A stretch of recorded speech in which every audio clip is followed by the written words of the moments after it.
Hi friends, welcome back to study classes. तो प्यारे दोस्तों, आज के सेशन में आपके साथ डिस्कस करने वाले हैं जून 2025 एग्जामिनेशन में पूछे गए लीगल एस्पेक्ट्स और इनकम टैक्स पोर्शन से यूजीसी नेट कॉमर्स एग्जामिनेशन में पूछे गए सवाल। इस वीडियो को स्टार्ट करने से पहले फटाफट से लाइक कर दीजिए। आज आपको बहुत इंटरेस्टिंग सवाल देखने को मिलेंगे। आइए फटाफट से अपने डिस्कशन को स्टार्ट करते हैं। एंड प्यारे दोस्तों, अगर आप तैयारी कर रहे हैं जी अपकमिंग यूजीसी नेट दिसंबर 25 और जून 26 कॉमर्स और मैनेजमेंट एग्जामिनेशन के लिए, तो एवर स्टडी क्लासेस के जो कोर्सेज हैं वो ऑलरेडी आ चुके हैं जी। इन कोर्सेज का डेमो और प्रीव्यू आप हमारी ऐप और वेबसाइट पे चेकआउट कर सकते हैं। चलिए, तो यहाँ पे हमारे पास सवाल है, what is the primary liability of the drawer of a bill of exchange और चेक। तो बात हो रही है बिल ऑफ एक्सचेंज और चेक के ड्रॉअर की। देखो जी, जो बिल ऑफ एक्सचेंज ड्रॉ कर रहा है या फिर जो चेक ड्रॉ कर रहा है, वो किसी सामने वाले पर्सन को कह रहा है कि जनाब तुम्हें जो है इस बिल पे पेमेंट करनी होगी। आप किसी पर्सन को कह सकते हैं बिल ऑफ एक्सचेंज बनाकर, जो ड्रॉई होगा वो यहाँ पे पेमेंट करेगा। चेक के केस में आपका जो बैंक है वो यहाँ पे पेमेंट करेगा। तो आपने बिल ऑफ एक्सचेंज बनाया या फिर आपने चेक बनाया, तो आपकी प्राइमरी लायबिलिटी क्या है? Liability to compensate the holder in case of dishonour, liability to pay the amount at maturity, liability to provide sufficient funds to the drawee, liability to pay the holder without any condition. अब देखो जी, payment की जो जिम्मेदारी है वो तो ड्रॉई की है। जिसपे आपने बिल ऑफ एक्सचेंज बनाया, जिसने एक्सेप्ट किया, उसको पेमेंट करनी है, उसकी पेमेंट की जिम्मेदारी है। या फिर बैंक की पेमेंट की जिम्मेदारी है अगर आपका चेक है। अगर आपका बिल ऑफ एक्सचेंज डिसऑनर हो गया या फिर बैंक में चेक आपका डिसऑनर हो गया और वो चेक आपने किसी और को एंडोर्स कर दिया था, किसी और को पकड़ा दिया था, आपने बिल ऑफ एक्सचेंज किसी और को दे दिया था, तो अब वो किसके पास आएगा? देखो जी, जिसके ऊपर ड्रॉ किया था उसने तो पैसे नहीं दिए, बट अब वो आएगा आपके पास कि जनाब आपने मुझे थमाया था, आपने मुझे पकड़ाया था, इस पे पेमेंट मेरे को बैंक ने नहीं दी, मेरे को एक्सेप्टर ने, ड्रॉई ने पेमेंट नहीं दी है, अब आप मेरे को पेमेंट करो। तो जो ड्रॉअर है उसकी liability is to compensate the holder in case of dishonour. तो करेक्ट आंसर यहाँ पे ऑप्शन नंबर 1 का बनेगा। चलिए, अब सवाल है जी, arrange the following steps of incorporation of a new limited liability partnership in proper sequence. एक एलएलपी बना रहे हैं, तो क्या स्टेप्स आप यहाँ पे फॉलो करने वाले हैं जी? तो फटाफट से एक बार पॉइंट्स को रीड कर लीजिए और फिर देखते हैं। देखो जी, आज की डेट में सारा काम ऑनलाइन है और ऑनलाइन कामों के लिए सबसे पहले आपको लेना पड़ता है डिजिटल सिग्नेचर सर्टिफिकेट, क्योंकि आज की डेट में कोई कागज पे साइन करके नहीं भेजते, आप कंप्यूटर पे साइन करके भेजते हैं और कंप्यूटर पे साइन करने के लिए चाहिए डिजिटल सिग्नेचर। डिजिटल सिग्नेचर आ गए, अब आप एलएलपी के लिए अप्लाई कर दो। सबसे पहले तो आपको एलएलपी का नाम रिजर्व करना पड़ेगा। एक बार आपका नाम रिजर्व हो गया, फिर आगे की कार्रवाई शुरू होगी। एलएलपी के इनकॉर्पोरेशन के जो कागज वगैरह आपको चाहिए वो आप तैयार करने शुरू कर दोगे और फिर फाइनली कागज तैयार करने के बाद अप्लाई कर दोगे एलएलपी की इनकॉर्पोरेशन के लिए। इसके साथ साथ आपको यहाँ पे डायरेक्टर आइडेंटिफिकेशन नंबर यानी कि डेजिग्नेटेड पार्टनर आइडेंटिफिकेशन नंबर भी लेना पड़ता है और पैन और टैन की एप्लीकेशन भी साथ ही चली जाती है। तो ये आपका इनकॉर्पोरेशन के लिए आपने अप्लाई कर दिया और इनकॉर्पोरेशन के बाद आप अपना एलएलपी का जो एग्रीमेंट है उसको ड्राफ्ट करेंगे और फाइनली उसे भी सबमिट कर देंगे, फाइल कर देंगे। तो करेक्ट सीक्वेंस आपका यहां पे बनेगा ऑप्शन नंबर 3 के अंदर। Active concealment of act is associated with which one of the following. आप एक्टिवली चीजों को छुपा रहे हैं, miss representation, undue influence, fraud या फिर मिस्टेक। देखो जी, अगर आप जानबूझ के चीजों को छुपा रहे हैं, सामने वाले को नहीं बता रहे, तो आप फ्रॉड करने वाले हैं। देखो, अगर अनजाने में आपसे गलती हो गई तो that is misrepresentation, but जानबूझ के किया तो that is going to be a case of fraud. और इसीलिए करेक्ट आंसर ऑप्शन नंबर 3 का यहां पे बनेगा। चलिए, तो यहाँ पे प्यारे दोस्तों बात करते हैं, what rights does an unpaid seller have against the goods. देखो, अनपेड सेलर वो है जिसने सामान बेचा बट सामान के बदले पैसे पूरे उसको नहीं मिले। तो उसके पास यहाँ पे राइट्स होते हैं, कुछ अगेंस्ट दी गुड्स होते हैं और कुछ होते हैं अगेंस्ट दी पर्सन जिसको माल बेचा था, अगेंस्ट दी बायर। तो अगर हम गुड्स की यहाँ पे बात करते हैं तो गुड्स के अगेंस्ट क्या राइट उसके होंगे? राइट ऑफ लियन, कि गुड्स के ऊपर वो लियन एक्सरसाइज कर सकता है, गुड्स को अपने पास रख सकता है जब तक उसकी पेमेंट ना हो जाए। Right to sue for specific performance, अब देखो जी, ये अगर आप किसी को स्पेसिफिक परफॉर्मेंस के लिए कह रहे हैं तो गुड्स को तो नहीं कहेंगे, आप पर्सन को कह सकते हैं अगेंस्ट द गुड्स, तो ये वाला राइट आपका नहीं है। राइट ऑफ रीसेल, तो अगर आपके गुड्स ऐसी नेचर के हैं जो ज्यादा देर नहीं टिकने वाले तो आप उनको बेच भी सकते हैं। Right of stoppage of goods in transit, अगर आपका सामान अभी ट्रांसिट में ही है तो आप उसे रास्ते में रोक भी सकते हैं। इसके अलावा right to reorganise position of the goods, ऐसा स्पेसिफिकली मेंशन्ड नहीं है, हमें तीन ही चूज करने हैं यहां पर, और तीन चूज हमारे ऑलरेडी हो चुके हैं, एक तो लियन वाला, एक रीसेल वाला और एक स्टॉपेज इन ट्रांसिट वाला, और इसीलिए ए, सी और डी यानी कि ऑप्शन नंबर 4 हमारा जो आंसर है वो यहाँ पे बनेगा। चलिए, तो यहाँ पे हमारे पास सवाल है जी, in India the term of every utility patent granted shall be of dash years. देखो जी, जो हमारा स्टैंडर्ड इंडिया के अंदर आपको पेटेंट मिलता है आपकी इन्वेंशन के ऊपर, तो उसमें आपके जो पेटेंट की टर्म होती है, वैलिडिटी होती है, that is 20 years from the date of filing the patent application, और इसीलिए हमारे पास जो करेक्ट आंसर बनेगा ऑप्शन नंबर 2 का यहाँ पे बनेगा। चलिए, तो यहाँ पे हमारे पास सवाल है जी, who can file a petition through the tribunal for winding up of a limited liability partnership, एक एलएलपी को बंद कर देना चाहिए, इसको लेकर आपकी एप्लीकेशन जो है कौन डाल सकता है, तो बताइए जी कौन डालेगा। सिक्योर्ड क्रेडिटर, अब देखो जी, या तो एलएलपी खुद डालेगी, एलएलपी खुद डाल सकती है, उसके पार्टनर डाल सकते हैं, उसके क्रेडिटर डाल सकते हैं, आपका रजिस्ट्रार डाल सकता है, सेंट्रल गवर्नमेंट किसी पर्सन को ऑथराइज कर दे तो वो भी डाल सकता है, तो मोटा मोटी ये कहानी रहती है।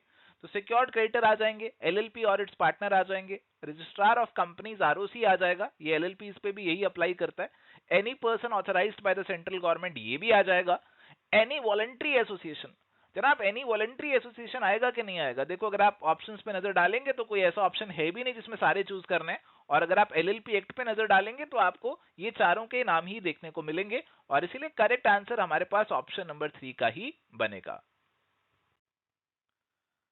चलिए, तो यहाँ पे सवाल है मैच द फॉलोइंग का, लिस्ट 1 और लिस्ट 2 हमें यहाँ पे दे रखी है जी, सेक्शंस है बेसिकली जो आपसे पूछ रहे हैं।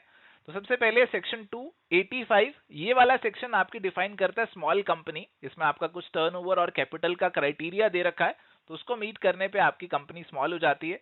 सेक्शन 455 की बात करें तो ये आपकी डॉर्मेंट कंपनी से जुड़ा हुआ है। डॉर्मेंट कंपनी बोले तो ऐसी कंपनी जो एक्टिवली कोई काम नहीं कर रही है, कोई उसकी सिग्निफिकेंट अकाउंटिंग ट्रांजेक्शंस भी नहीं है। सेक्शन 378 ए की अगर हम बात करें तो ये है producer company. Producer company basically वो कंपनी है जो आपकी एग्रीकल्चर और फार्मिंग सेक्टर वगैरह से जुड़ी होती हैं। इसके बाद सेक्शन 26 बचा जो कि आपकी एसोसिएट कंपनी को डिफाइन करता है, ये वो कंपनी है जिसमें और किसी कंपनी का सिग्निफिकेंट इन्फ्लुएंस हमें देखने को मिल रहा है। सो करेक्ट आंसर यहाँ पे आपका ऑप्शन नंबर 4 का बनेगा। चलिए, अगला सवाल है जी, which of the following is a horizontal agreement. अब देखो ये सवाल आपका कंपटीशन एक्ट से जुड़ा हुआ है जो बेसिकली बात करता है अलग अलग तरीके के एग्रीमेंट्स की। तो यहाँ पे बेसिकली हमारे जो एग्रीमेंट्स हैं, एक हॉरिजॉन्टल एग्रीमेंट हो सकते हैं और एक हो सकते हैं आपके वर्टिकल एग्रीमेंट। हॉरिजॉन्टल एग्रीमेंट की अगर हम बात करें, हॉरिजॉन्टल लाइन कैसी होती है, ऐसी लाइन होती है हॉरिजॉन्टल, तो सेम लेवल पे जो लोग काम कर रहे हैं उनके बीच में अगर एग्रीमेंट हो जाए it is horizontal agreement. Vertical agreement ऐसे होते हैं, वर्टिकल लाइन ऐसी होगी ना, तो जो अलग अलग लेवल पे लोग काम कर रहे हैं तो उनके बीच में एग्रीमेंट हो तो वर्टिकल एग्रीमेंट होगा। अगर हम ऑप्शंस देखें, टाई इन अरेंजमेंट, तो टाई इन अरेंजमेंट के अंदर आप कह रहे हैं, जैसे मान लीजिए आपकी गैस की एजेंसी है, आप कहते हैं कि जनाब गैस का सिलेंडर हमसे लेना है तो गैस का स्टोव भी हमसे लेना पड़ेगा। तो गैस का सिलेंडर और गैस का स्टोव सेम लेवल पे काम नहीं कर रहे हैं, वो अलग अलग लेवल पे सेम ही प्रोडक्ट से जुड़ा हुआ काम कर रहे हैं, तो वर्टिकल अरेंजमेंट होगा। रीसेल प्राइस मेंटेनेंस, तो एक पर्सन ने दूसरे को सामान बेचा और कहा कि जनाब आगे इस सामान को कम से कम 100 रुपए पे बेचना है, इतना रीसेल प्राइस मेंटेन करना है, तो वर्टिकल एग्रीमेंट हो गया। इसके बाद हमारा कार्टेल है, देखो कार्टेल जो है वो सेम लेवल पे काम करते हुए लोग बना लेते हैं ताकि आपकी प्रोडक्शन को, सप्लाई को, प्राइस को कंट्रोल किया जा सके, तो ये आपका हॉरिजॉन्टल एग्रीमेंट यहाँ पे होगा। एक्सक्लूसिव डिस्ट्रीब्यूशन एग्रीमेंट, तो एक पर्सन सामने वाले को कहते हैं, जैसे आपकी मान लीजिए कोई भी एजेंसी वगैरह है, कोई भी बड़ी कंपनी है, तो वो अपने डिस्ट्रीब्यूटर को कहती है कि जनाब आपको मैं ये वाला एरिया देती हूँ कि एक्सक्लूसिवली आप यहाँ पे डिस्ट्रीब्यूट करिए इस सामान को। तो यहाँ पे भी आपका एक वर्टिकल अरेंजमेंट है, अलग अलग लेवल की एंटिटीज हैं जो एक एग्रीमेंट आपस में कर रही हैं। करेक्ट आंसर यहाँ पे ऑप्शन नंबर 3 कार्टेल का बनेगा। चलिए, तो यहाँ पे सवाल है मैच द फॉलोइंग का। लिस्ट 1 और लिस्ट 2 हमें यहाँ पे दे रखी है जी। लिस्ट 1 में हमारे पास है deduction of tax at source on fees for professional and technical service. तो आपको बेसिकली टीडीएस और उनके सेक्शन पूछे गए हैं। तो प्रोफेशनल फीस का जो टीडीएस का सेक्शन होता है दैट इज सेक्शन 194J। तो ए तो आपका 4 से मैच होना चाहिए। इसके बाद है deduction of tax at source from income by way of rent. तो अगर हम बी की बात करें तो रेंट पे जो आपका टीडीएस करता है that is covered under section 194I। तो A4B3 इसी से आप देखेंगे कि आप ऑप्शन नंबर 2 और 3 की तरफ बढ़ रहे हैं। इसके बाद deduction of tax at source from winning for lottery, crossword puzzles etcetera. तो लॉटरी वगैरह पे जो टीडीएस है that is part of section 194B। और बचा हमारे पास इंटरेस्ट ऑन सिक्योरिटीज, उसके टीडीएस का सेक्शन है 193। तो अगर आपकी करेक्ट मैचिंग यहाँ पे आप बनाएंगे तो that is going to be option number 3। Option 3 आपका करेक्ट आंसर यहाँ पे बनेगा। An assessee, except an individual assessee in respect of an eligible business referred to in section 44AD or ADA, must pay up to 75% of the advance tax payable। तो 75% of the tax आपको कहां तक पे कर देना है, कौन सी date तक पे कर देना है, अगर आपने कोई प्रिजम्पटिव टैक्सेशन वाला स्कीम फॉलो नहीं किया हुआ। देखो जी, आपकी 4 इंस्टॉलमेंट्स में आप यूजुअली अपना जो टैक्स है वो पे करते हो। एंड यहाँ पे हमारी जो इंस्टॉलमेंट्स रहती हैं उसके अंदर पहली इंस्टॉलमेंट 15 जून से पहले पहले आपको 15% टैक्स जमा करवा देना है। उसके बाद 15 सितंबर से पहले पहले आपको 45% टैक्स जो है वो यहाँ पे जमा करवा देना है। इसके बाद 15 दिसंबर से पहले पहले आपको 75% ऑफ द टैक्स जमा करवा देना है। और 15 मार्च से पहले पहले जनाब आपको आपका 100% ऑफ द टैक्स जो है वो यहाँ पे जमा करवा देना है। तो इसी के अकॉर्डिंग यहाँ पे आपका 75% ऑफ द टैक्स जो है वो 15 दिसंबर से पहले पहले जमा हो जाना चाहिए। तो करेक्ट आंसर ऑप्शन नंबर 3 का बनेगा। Which of the following statements are correct? If a company is an Indian company, it will automatically be considered as a domestic company। हाँ, जो कंपनी इंडिया में बनी है वो हमारी डोमेस्टिक कंपनी ही होगी। Foreign company means a company which is not a domestic company. तो foreign company domestic company नहीं है, इंडियन कंपनी नहीं है, बाहर वाली कंपनी है। तो ये भी सही लग रहा है। Residential status of an Indian company can be non resident in India. देखो, अगर आपकी इंडियन कंपनी है, डोमेस्टिक कंपनी है, तो वो रेजिडेंट इन इंडिया ही मानी जाती है। ये वाला पॉइंट आपका गलत लग रहा है। Residential status of a foreign company can never be resident in India. ये नेवर वर्ड ने गड़बड़ कर दी। अब देखो, जो फॉरेन कंपनी है वो इंडिया में क्या रेजिडेंट कभी नहीं बन सकती। यहां पे हमें देखना पड़ेगा उसका पीओईएम। पीओईएम मतलब प्लेस ऑफ इफेक्टिव मैनेजमेंट। अगर place of effective management India में है तो इंडिया में रेजिडेंट वो बन जाएगी। तो ये वाला पॉइंट भी गलत हो जाता है। Foreign income is taxable in the hands of a company resident in India. जो कंपनी इंडिया में रेजिडेंट है उसके हैंड्स में फॉरेन इनकम टैक्सेबल होगी ही होगी। देखो, कोई भी इंडिया का रेजिडेंट है तो उसे अपनी पूरी इनकम पे टैक्स पे करना पड़ता है, चाहे इंडिया की है चाहे बाहर की है। तो ये वाला पॉइंट भी सही है। सी और डी वाले गलत हैं और हमें 3 चूज करने हैं। सी और डी को हटा दें तो हमारे पास ऑप्शन नंबर 4 यहाँ पे आंसर बन जाता है। The scheme of partial integration of tax और non agriculture income with income derived from agriculture is applicable if an individual has. तो पार्शियल इंटीग्रेशन हम करते हैं अगर आपकी नॉन एग्रीकल्चर इनकम के साथ साथ एग्रीकल्चर इनकम भी है, तो उसकी क्या कंडीशंस है वो आपसे पूछ रहे हैं। Non agriculture income of more than exemption limit और एग्रीकल्चर इनकम एक्सीडिंग ₹5,000। तो और लगाया मतलब दोनों में से एक, ये दोनों में से एक की बात कर रहा है। Non agriculture income of more than exemption limit और agriculture income exceeding ₹2,500। Non agriculture income of more than exemption limit and, यानी कि दोनों कंडीशंस की बात हो रही है, and agriculture income exceeding 2500। Non agriculture income of more than exemption limit and agriculture income exceeding ₹5,000। तो प्यारे दोस्तों, दोनों कंडीशंस का पूरा होना जरूरी है। एक तो आपकी non agriculture income basic exemption limit से ज्यादा होनी चाहिए, एंड साथ ही साथ दूसरी कंडीशन एग्रीकल्चर इनकम आपकी 5,000 से ज्यादा होनी चाहिए। और इसीलिए करेक्ट आंसर यहां पे आपका ऑप्शन नंबर 4 का बनेगा। Match list 1 with list 2। यहां पे आपके डिडक्शन से जुड़े हुए सेक्शन दे रखे हैं। Deduction in respect of medical insurance premium. तो मेडिक्लेम का जो आपको रिडक्शन मिलता है 80D के अंदर मिलता है। Deduction in case of a person with disability, तो अगर किसी पर्सन को डिसएबिलिटी है तो सेक्शन 80U के अंदर वो डिडक्शन क्लेम कर सकता है। Deduction in respect of interest on a loan taken for higher education, तो ई फॉर एजुकेशन 80E के अंदर आपका एजुकेशन लोन कवर होता है, तो 80E से मैच होगा।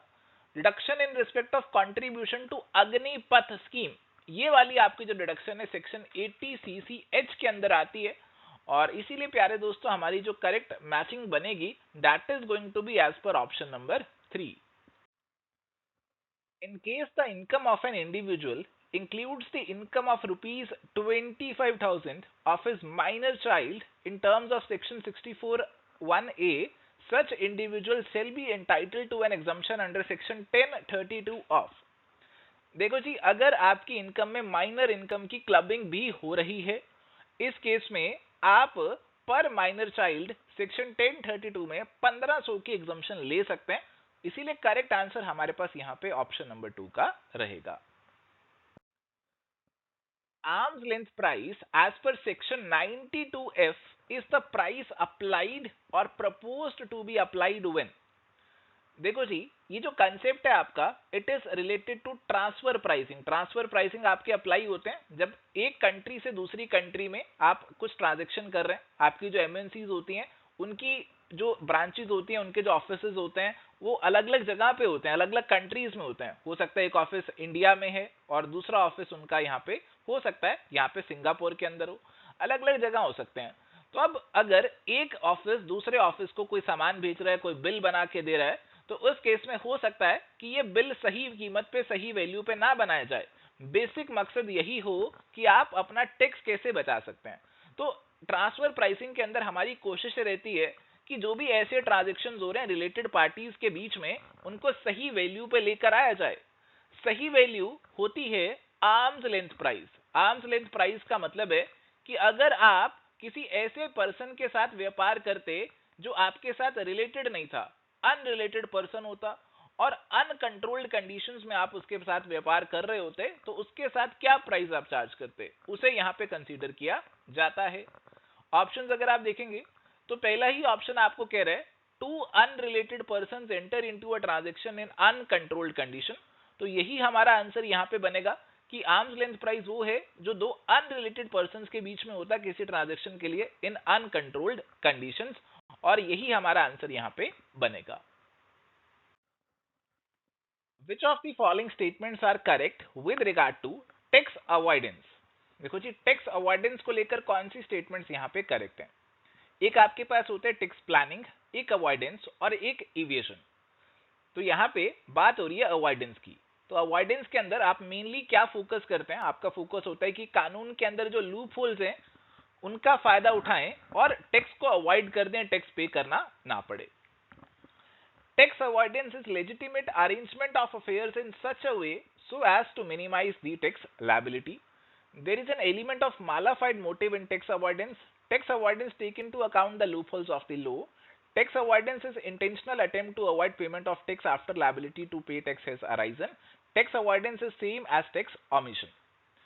अब यहाँ पे आपको 3 या 2 चूज करने हैं, कुछ तो काटने ही पड़ेंगे। जो सी वाला है tax avoidance takes into account loopholes of the law, ये तो सभी ने कर लिया होगा यार, ये तो आंसर में आएगा ही आएगा। अब ये आएगा तो 3 वाला तो मैं यहाँ पे काट देता हूं। अब अगर सी आ रहा है तो सी के साथ साथ ए तो आएगा ही आएगा। ए के ऊपर अब दिमाग लगाने की जरूरत नहीं है, किस तरीके से आप टैक्स लायबिलिटी को मिनिमाइज कर रहे हैं, ठीक है। ए तो हमारा आ गया और सी भी आ गया। अब किसके ऊपर देखना है, अब हमें देखना है बी के ऊपर। Element of mala fide motive involve in tax avoidance. देखो, टैक्स इवेशन के अंदर आपका मालाफाइड मोटिव होता है, आपका गलत इंटेंशन, गलत मोटिव होता है, सरकार को चूना लगाने का मोटिव होता है। यहाँ पे तो बेसिकली आप चुपके से अपना टैक्स अवॉइड कर रहे हैं क्योंकि लॉ में आपको यहाँ पे कोई लूप होल मिल गया, उसका आपने यहाँ पे फायदा उठा लिया। कोई मालाफाइड इंटेंशन, सरकार को सीधा सीधा सामने से चूना लगाने का आपका कोई मोटिव यहाँ पे नहीं रहता है। तो बी वाला तो यहाँ पे गलत होना चाहिए, बी वाला आपके आंसर में नहीं आना चाहिए, और इसीलिए आप 2 वाले को भी यहाँ पे काट सकते हैं।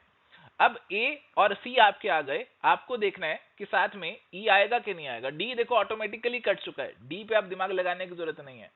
ई आएगा कि नहीं आएगा। Tax avoidance is same as tax omission.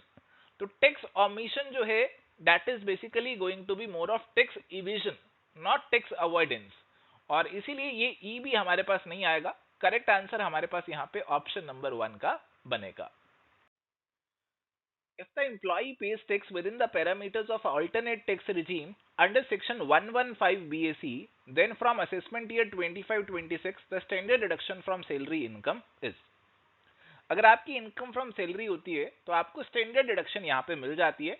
और स्टैंडर्ड डिडक्शन अगर आप ऑल्टरनेट टैक्स रिजीम या फिर न्यू टैक्स रिजीम ऑप्ट कर रहे हैं अंडर सेक्शन 115 BAC, तो ये आपकी 75,000 तक की आप क्लेम कर सकते हैं। तो correct answer is going to be option number 3, 75,000 or gross salary whichever is lower. चलिए, तो यहाँ पे हमारे पास सवाल है जी, which of the following requirements have to be satisfied in order that an assessee is entitled to claim deduction under section 91 for a doubly taxed income। देखो जी, सेक्शन 91 के अंदर आप यूनिलेटरल रिलीफ क्लेम कर सकते हैं अगर आपकी इनकम एक से ज्यादा कंट्री में टैक्सेबल हो गई है, आप एक से ज्यादा कंट्री में टैक्स पे कर रहे हैं, तो आपके पास बचेगा क्या? आप एक कंट्री से दूसरी कंट्री आने जाने में खर्चा कर रहे हैं, दोनों में टैक्स पे कर रहे हैं, तो कुछ बचेगा नहीं। सेक्शन 91 आपको कहते हैं कि आपको रिलीफ दे देंगे। जिस इनकम पे डबल टैक्स लगा हुआ है उस इनकम पे आपको टैक्स का रिलीफ हम यहाँ पे दे देंगे। उसकी कुछ कंडीशंस है जो आपको मालूम होनी चाहिए। assessee must have been non-resident in India in the relevant previous year। अब अगर assessee नॉन रेजिडेंट है तो फिर तो जनाब उसका डबल टैक्सेशन कैसे हो जाएगा? उसकी फॉरेन इनकम पे इंडिया में तो टैक्स लगेगा ही नहीं नॉन रेजिडेंट के केस में, तो इस केस में तो डबल टैक्सेशन होगा ही नहीं, ये कोई कंडीशन नहीं है। assessee must have been resident in India in the relevant previous year, तो हाँ ये कंडीशन आपकी अप्लाई करेगी कि आप इंडिया में रेजिडेंट थे तो आपको फॉरेन इनकम पे भी टैक्स पे करना पड़ा जिसपे आपने ऑलरेडी बाहर भी टैक्स पे किया हुआ है, तो डबल टैक्सेशन होगा। Income must have been accrued or arisen to him during that previous year in India. अरे ये क्या बात हुई? इंडिया वाली इनकम पे थोड़ी डबल टैक्स लगेगा, वो तो बाहर वाली इनकम पे डबल टैक्स लग रहा है, उस पे आप रिलीफ क्लेम करेंगे ना। Income must have been accrued or arisen to him during that previous year outside India.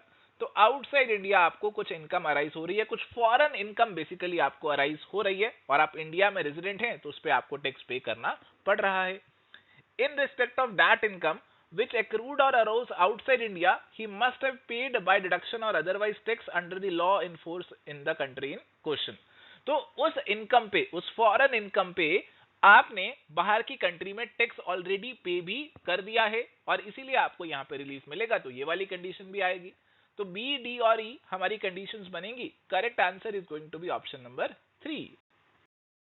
So thank you प्यारे दोस्तों, ये थी आज की हमारी चर्चा यूजीसी नेट 2025 जून एग्जामिनेशन के प्रीवियस ईयर सवालों के ऊपर। उम्मीद करते हैं कि आपको आज के सेशन में बहुत कुछ सीखने को मिला होगा। जाते जाते इस वीडियो को लाइक करना बिल्कुल भी मत भूलिएगा।